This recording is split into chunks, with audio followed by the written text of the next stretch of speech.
ఇవాళ నామినేషన్స్ చూసి ఎంతమందికి ప్రోమో చూసి హ్యాపీగా అనిపించిందో లేదో తెలియదు, కానీ నాకైతే చాలా హ్యాపీగా అనిపించింది. ఫస్ట్ టైం ఎందుకో అసలు సోనియాకి నబీల్ అట్లా అటక్క సమాధానాలు చెప్తుంటే ఎక్కడో ఒక తెలియని సాటిస్ఫాక్షన్ అంటారు చూసారా, 1000% సాటిస్ఫాక్షన్ బటన్ నాకు ఇవాళ అది కావాలనిపించింది. అంత హ్యాపీగా అనిపించింది. ఫస్ట్ టైం అసలు ఎప్పుడు ఎదుటోళ్ళ మాట వినిపించుకోకుండా టక్క సమాధానాలు చెప్పే సోనియాకి ఇవాళ నబీల్ చేసిన చేష్టలు కానీ తనకి వేసిన ఓటింగ్ కానీ ఎందుకో చాలా బాగుంది అనిపించింది. అసలు సాటిస్ఫాక్షన్ బటన్ ఉంటే దాన్ని టక 100 సార్లు నేనే కొడతా, అంత హ్యాపీ అనిపించింది. పాయింట్లు కూడా బాగా చెప్పింది. ఏదో తీద్దాం అనుకుంది నబీల్ మీదకి, నబీల్ మాత్రం భలే ఆన్సర్లు ఇచ్చాడు. ఫస్ట్ టైం నాకు నబీల్ని చూసిన తర్వాత ఈసారి బిగ్ బాస్ హౌస్లో మీరెవరైతే టాప్ పొజిషన్లో ఉంటారనుకుంటున్నారో, అట్ ద సేమ్ టైం ఎవరైతే విన్నర్ అవుతారని మీరు అనుకుంటున్నారో కమెంట్ చేయండి. నేనైతే నబీల్ కానీ సీత కానీ వీళ్ళిద్దరిలో ఎవరు టాప్ 5లో ఉన్న నాకు ఇష్టమే. At the same time winner title వీళ్ళిద్దరిలో ఎవరికి వచ్చినా నాకు పిచ్చి హ్యాపీ అనమాట. ప్రజెంట్ అయితే వాళ్ళిద్దరే ఆ కసి చూపిస్తున్నారు, మాటల్లో కానీ చేతల్లో కానీ సింగిల్గా పోరాడుతున్నారు, మనస్ఫూర్తిగా జెన్యున్గా మింగిల్ అవుతున్నారు. ట్రై చేసే ఎఫర్ట్స్ అన్ని వీళ్ళిద్దరు కరెక్ట్గా పెడుతున్నారని నాకు అనిపించింది. మిగతా వాళ్ళంతా ఒక ఎత్తు అయితే వీళ్ళిద్దరిది ఇంకొక ఎత్తు అనమాట. వీళ్ళిద్దరి బ్రెయిన్స్ ఎలా ఉందంటే టైటిల్ విన్ అవ్వాలి అని ఉంది, దానికోసం పోరాటం కనిపించింది నాకు వీళ్ళిద్దరిలో కనిపిస్తుంది. సో కానీ ఈ వారంలో ప్రేరణ కూడా మంచి ఫైట్ ఇచ్చింది, యష్మి ఇచ్చింది, నయనిక కూడా గుడ్, విష్ణుప్రియ వీళ్ళంతా పర్వాలేదు. బట్ వీళ్ళు ఎక్కువ వాళ్ళ గేమ్స్ కానీ ఇవన్నీ చూపించడం మొదలైంది మాత్రం లాస్ట్ వీక్ నుంచి వీళ్ళది ఎక్కువగా గేమ్స్ స్టార్టింగ్ అవటం కానీ బాగా ఎక్కువగా కనిపించింది. నబీల్ మాత్రం డే బై డే బాగా గ్రోత్ అవుతున్నట్టు క్లియర్గా గ్రాఫ్ కనిపిస్తుంది. సోనియా అయితే తన టాలెంట్ని ఒక నామినేషన్స్ డే తప్పితే ఏ రోజు చూపించదు. ఒక పనిలో కనిపించదు, నాకు కిచెన్లో కనిపించదు, అసలు ఎక్కడ నాకు తను కనిపించదు, ఒక టాస్క్లో కనిపించదు. ఎంత చిన్న టాస్క్ వచ్చినా కూడా నాకు అంత ఎఫర్ట్స్ పెట్టినట్టు అనిపించదు. ఇప్పుడు నబీల్ కానీ సీత కానీ వీళ్ళంతా కిచెన్లో కనిపిస్తారు, ఎక్కడన్నా మాటలు వచ్చినప్పుడు మాట్లాడతారు, స్ట్రాంగ్గా పాయింట్ పట్టుకొని మాట్లాడతారు, టాస్క్లు వచ్చినా ప్రతిభ చూపిస్తారు, వీళ్ళన్నా చూపిస్తారు. కానీ సోనియా నాకు ఎక్కడ నామినేషన్ డే తప్పితే ఇంకెక్కడా కనిపించింది. ఇదే మాట ఒకరోజు సీత విష్ణుప్రియతో ఉన్నది, సేమ్ నాకు అట్లాగే అనిపిస్తుంది. నబీల్ అట్లా తనకు ఆపోజిట్గా మాట్లాడటం, ఎప్పుడు సోనియానే కదా మాట్లాడేది, ఫస్ట్ టైం నబీల్ అట్లా మాట్లాడితే తట్టుకోలేకపోతుంది. ఇవాళ ఆ ఫ్రస్ట్రేషనే సోనియాలో కనిపించింది.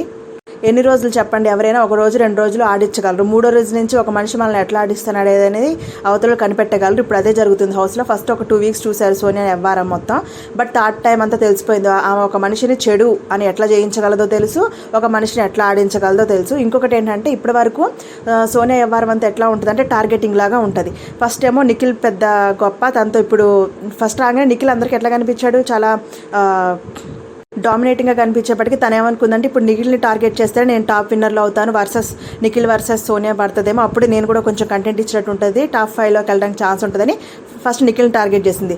బట్ నిఖిల్లో సత్తా లేదు అంటే మీన్స్ తను అంతగనంగా తను ఊహించినంత కాదు, తను soft corner, soft person, sensitive అని తెలుసుకున్నప్పుడు ఇతనితో పెట్టుకుంటే నాకు వచ్చేది ఏం లేదు అని తెలుసుకుంది. వెంటనే ఏం చేసింది, నిఖిల్ని కట్ చేసింది. అప్పటి నుంచి నిఖిల్ని బ్యాట్ చేయడం స్టార్ట్ చేసింది. చూసారుగా, ఫస్ట్ వీక్ చూసింది ఏం లేదు, సెకండ్ వీక్, ఇప్పుడు థర్డ్ వీక్లో ఏంటంటే ఇంకేం లేదు, తను చాలా సెన్సిటివ్ అని తెలుసుకుంది. మొన్నటి నుంచి ఏమంటుంది, పప్పు శుద్ధ పూస అలాంటి ట్యాక్స్ ఇచ్చేసి తన పక్కన పెట్టేసింది. తను ఏంటంటే తన టాలెంట్ ఎక్కడ ప్రూవ్ అవుతుంది, తన టాలెంట్ ఒక్కటి ఏంటి అంటే అరవటం, మాట్లాడడం, నామినేషన్ పాయింట్లు తీయటం. అది ఎవరితో సాధ్యమవుతుంది, తగు పెట్టుకునే కంటెంట్ ఉన్న పర్సన్తో స్టార్ట్ అవుతుంది. ఇప్పుడు నిఖిల్ ఏంటి, తన అంత ఘనంగా తగు పెట్టుకునే మనస్తత్వం కాదు. సో అక్కడ తనకి ఏమీ స్కోప్ లేదు పాయింట్, అందుకని తన పక్కన పెట్టింది. తనకి ఎక్కడైతే స్కోప్ ఉండదో వాళ్ళందరినీ ఎట్లా అంటే నువ్వు పనికిరావు, తనకి ఎవరైతే స్కోప్ ఇవ్వడానికి ఛాన్స్ ఉండదో టార్గెట్గా చేయడానికి వాళ్ళందరినీ ఏంటంటే నువ్వు పనికిరాదు, నువ్వు ఇర్రెస్పాన్సిబుల్ అనేసి వాళ్ళకి ఒక ట్యాగ్ లైన్స్ ఇచ్చేసి పక్కకు దోసేస్తారు అనమాట. ఎందుకంటే వాళ్ళ ఆమెకి ఆటకి పనికిరాని వస్తువులాగా అనమాట. ఎవరైతే ఉంటుందో వాళ్ళని కరెక్ట్గా టార్గెట్ చేస్తుంది. సెకండ్ ఏమో అందరూ ఇంట్లో వాళ్ళందరూ అనుకున్నారు శేఖర్ భాష గారు బాగా మాట్లాడుతున్నారు, పాయింట్లు బాగా తీస్తున్నారు, చెప్పే విధానం బాగుందనేప్పటికీ తర్వాత శేఖర్ భాషని టార్గెట్ చేసింది. తర్వాత ఇప్పుడు అందరూ హౌస్ మేట్స్ అందరు కానీ బయట అక్కడ చూస్తుంటే కూడా ఎవరు బాగా ఆడుతున్నారు, నబీల్ బాగా ఆడుతున్నాడు అని చెప్పేసి తెలిసిపోయింది. నిన్న గేమ్స్లో పోగొట్టడం కానీ అన్నీ కూడా నబీల్కి వచ్చినాయి. వెంటనే అర్థమైపోయింది ఇప్పుడు నేను నబీల్తో పెట్టుకుంటే చేతనవుతుంది అనేసి నబీల్ని టార్గెట్ చేసింది. ఈమె టార్గెట్ అంతా అంతే, ఎవరైతే ప్రతిభ చూపిస్తూ వస్తారో వాళ్ళని టార్గెట్ చేసుకుంటూ తను ఏదో చేయాలని చూస్తుంది. అవి ఎంత చేసినా ఆ నామినేషన్ రోజు తప్పితే తర్వాత అసలు స్క్రీన్ మీద కూడా ఏమంత కనిపించదు, అక్కడ ఒక దగ్గర ఇక్కడ దగ్గర అక్కడక్కడ కనిపిస్తుంది అంతే. కానీ ఎంత టార్గెట్ చేసినా నబీల్ ఆల్రెడీ తెలిసేసుకున్నాడు ఈమె ఇట్లాంటిది, ఇట్లా మనుషులకి ట్యాగ్ లైన్స్ ఇస్తుందని అయ్యే పాయింట్లు పట్టుకొని భలే పాయింట్లు తీసాడు అనిపించింది. నాకు చాలా హ్యాపీ సాటిస్ఫాక్షన్ వచ్చింది. మీకు కూడా ఈరోజు ప్రోమో చూసిన తర్వాత నబీల్ చేసిన పర్ఫార్మెన్స్ ఎట్లా అనిపించింది కమెంట్లో చేయండి. At the same time me vote ఎవరికి వేయాలనుకుంటున్నారు, మీరు టాప్ విన్నర్గా ఎవరిని చూస్తున్నారు, at the same time top 5 ఎవరు చూస్తున్నారు అనేది కమెంట్లో తెలియచేయండి. మనం మార్నింగ్ చెప్పుకున్నట్టుగానే నబీల్ ఈజీగా పైకి వచ్చేసాడు. నెంబర్ 1 పొజిషన్లో ఇప్పుడు నబీల్ ఉన్నాడు, సెకండ్ పొజిషన్లో ప్రేరణ, థర్డ్ మణికంఠ, ఆదిత్యబాబు గారు ఉన్నారు, and 5th Prithvi, and danger జోన్లో సోనియా ఉంది. ఈసారి మాత్రం డేంజర్ జోన్లో కరెక్ట్ పర్సన్సే ఉన్నారు అనిపించింది. యాక్చువల్గా పృథ్వీకి మిగతా వాళ్ళంతా తను రెచ్చగొడుతున్నారన్న విషయం తెలియట్లేదు, రెచ్చగొట్టి తను ముసుగొల్పుతున్నారు, తనేమో రెచ్చిపోతున్నాడు. వీళ్ళంతా రెచ్చగొడుతుంటే తనకి బ్రెయిన్ పనిచేయట్లేదు. ఓకే నన్ను ఇట్లా అగ్రెసివ్గా బాగుంది కదా అనుకుంటున్నారు తప్పితే అది తన పర్సనల్ లైఫ్కి ఎంత ఎఫెక్ట్ అవుతుంది, నన్ను చూసే జనాలు నన్ను అసహించుకుంటున్నారు నా అగ్రెషన్ వల్ల అనేది పాపం తన బ్రెయిన్కి తట్టే లోపు చుట్టూ ఉన్న వాళ్ళు తనని ఉసుగొల్పుతున్నారు. అది తనకు అర్థం కాకుండా తను గొప్పగా ప్రొటెక్ట్ చేసుకుంటున్నాడు పృథ్వీ.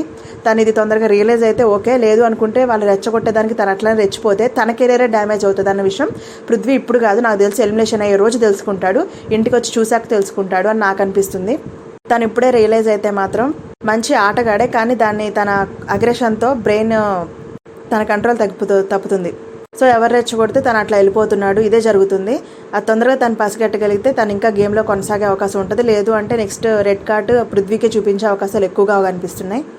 సో ఇది present voting poll positions, and రేపు మార్నింగ్ ఓటింగ్ పోల్స్ ఎలా చేంజ్ అవ్వబోతున్నాయి, వీళ్ళ పొజిషన్స్ ఎట్లా చేంజ్ అవ్వబోతున్నాయి అనేది నేను ఎవ్రీ టైం మీకు అప్డేట్ ఇస్తూనే ఉంటాను. సో మిస్ అవ్వద్దు అంటే ఛానల్ సబ్స్క్రైబ్ చేసుకోండి ప్లీజ్ గైస్, మీ సపోర్ట్ నాకు చాలా అవసరం. సబ్స్క్రైబ్ చేసుకొని వాచ్ చేయండి. అండ్ మీ సపోర్ట్ ఎవరికి అట్ ద సేమ్ టైం విన్నర్గా ఎవరిని చూడాలనుకుంటున్నారో కూడా కమెంట్ చేయండి. I'll meet with you in another video. Bye.